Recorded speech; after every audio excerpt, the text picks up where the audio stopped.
Kung nakatutok kayo sa bawat galaw ng social media, lalo na kung nakasubscribe kayo sa Kaalaman, ay alam nyo na itong taon, 2023 ay napakaraming makapanindig balahibong nangyayari sa mundo.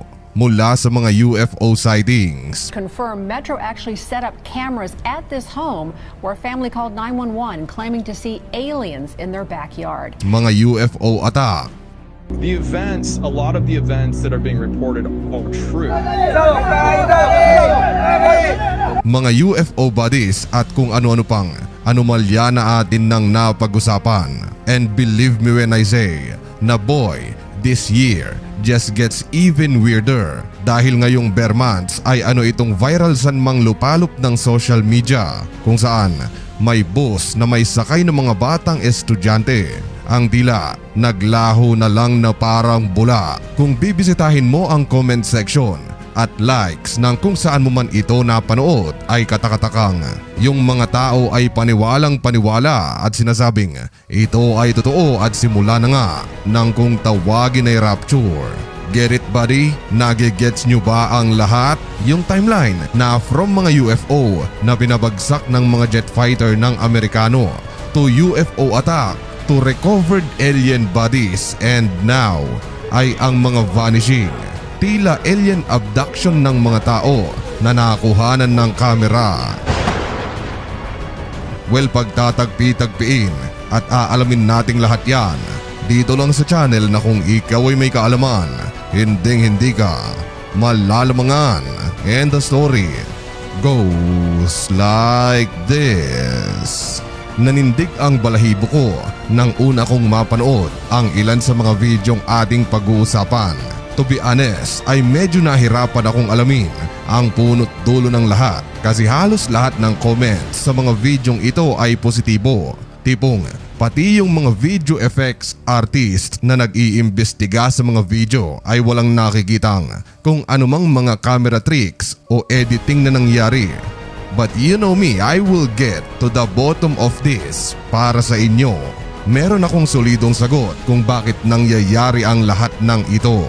Unahin nating pag-usapan yung pinaka-viral, yung tungkol sa bus body.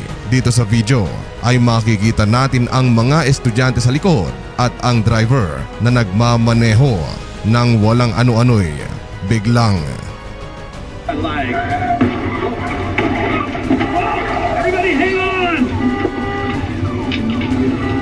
naglaho ang mga estudyante, tumilapo ng mga bag at animoy. May crash na nangyari at nang tumingin ang driver sa rearview mirror ay laking gulat niya nang makitang biglang wala na nga ang mga bata. Kids! Kids!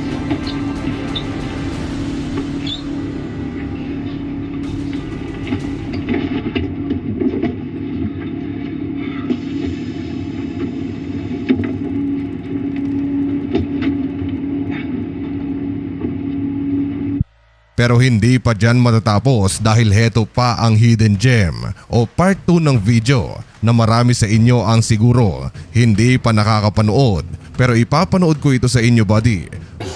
Now there's this crazy school bus driver. He's freaking out. He claims the kids on his bus just vanished. There he is. He's freaking out. Okay. Slow down. Okay. I know you didn't get to action, you just told me that. Okay, the kids are gone. They're gone. I don't know where they went. How many kids total? 45. May pulis na rin na involve at tila takang-taka yung driver sa mga nangyari. 50 kids, he says, vanished. Sunod ay ang video na ito, pulis ulit ang involved at ang siste ay may taong nag-overspeeding. Nilapitan ito ng pulis. Hey, how's it I going? was speeding, wasn't I? Yeah, you completely blew past that stop sign in front of me. I did. I'm so sorry. I Okay. literally didn't even see it. All right. No this worries. is my first time being pulled over. All right, can I see your driver's license registration, please? Yeah. It's not a big deal. Here's my license, but this is my mom's car. So Where are you headed to where you're speeding and missing stop signs? I was just headed to a friend's house. It's like literally right there. It's Okay. a birthday party. So Got it. not mine, but Any drugs or alcohol in the vehicle? no, of course not. at nang akmang babalik na sana sa mobil ay What the? Sarah? 3201. To dispatch, I have a miss. heto pa ang isa kung saan habang masayang dinuduyan ng isang ina ang kanyang anak ay Charlotte? Where did she go? Where is she? Charlotte? heto buddy, talagang nakakakilabot. Sa loob naman ng simbahan ng kuha. Sa video ay makikita nating live ito na nangyayari at ibinobroadcast sa mga netizen at nang habang nasa gitna ng misa ay walang ano-ano'y. I'd like to ask that we all stand for one last song.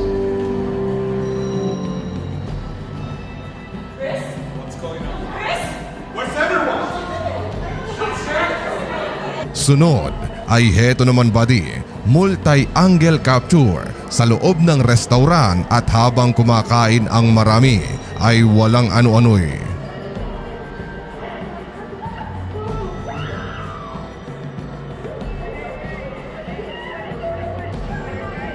Sinong mahilig sa Shopee sa inyo? Ito buddy, isang delivery man naman.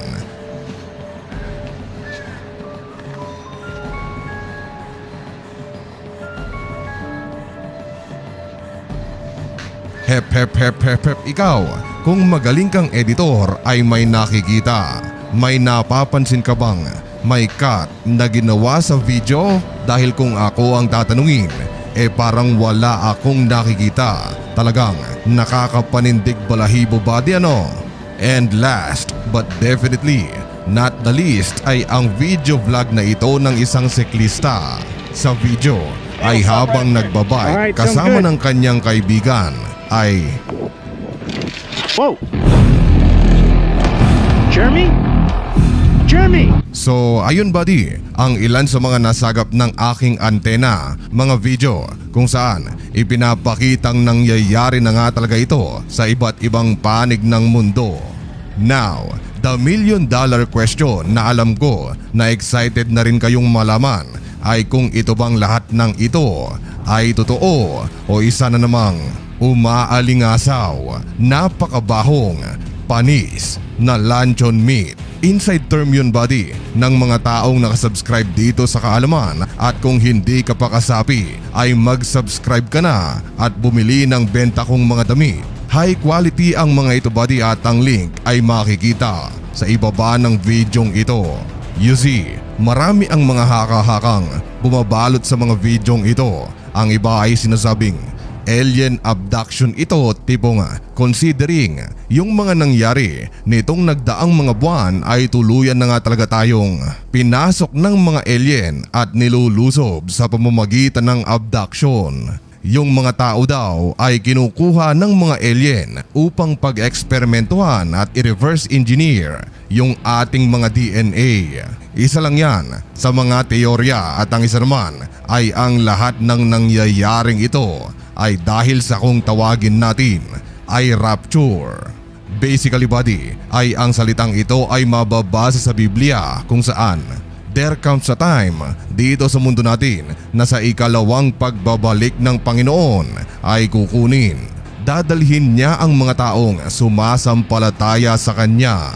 Lahat ng mga miyembro ng kung anong simbahan, especially Christians upang dalhin doon at isama niya sa langit. And I quote, mga taga Tesalonica, Kapitulo 4, versikulo 16 hanggang 17. Sa araw na iyon, kasabay ng malakas na utos ng tinig ng arkanghel at ng tunog ng trumpeta ng Diyos, bababa ang Panginoon mula sa langit. Ang mga namatay na sumasampalataya kay Kristo ay bubuhayin muna. Pagkatapos tayo namang mga buhay pa at natitira ay titipunin sa alapaap kasama ng mga binuhay upang salubungin ng Panginoon sa himpapawid. Sa gayon, makakapiling natin siya magpakailanman. So, didiretsuhin ko na kayo buddy na sa aking matagal na pagsasaliksik tungkol dito sa ating istorya ay mantakin mong nahanap ko ang mismong promotor ng mga videong ito. Ang mastermind body ng lahat, unang napansin ko ay tila lahat ng mga vanishing people video na ito ay pawang mga Amerikano. Kaya naman pala dahil ang pinaka-source ng lahat ay ang website na ito, www.davidjeremiah.org. Ang founder ng site na ito ay si David Jeremiah. Siya rin ang founder ng isang sekta na kung tawagin ay Turning Point of God.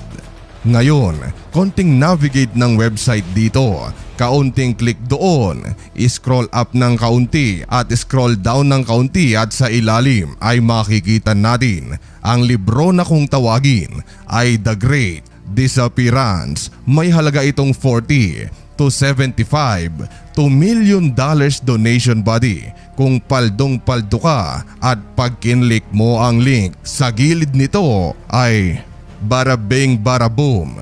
Bingo! Ito lang naman ang tila video collection ng mga videong ipinakita ko kung saan ipinapakita naman nila kung ano ang posibleng itsura ng mundo kung magkakaroon ng rapture ngayong modernong panahon.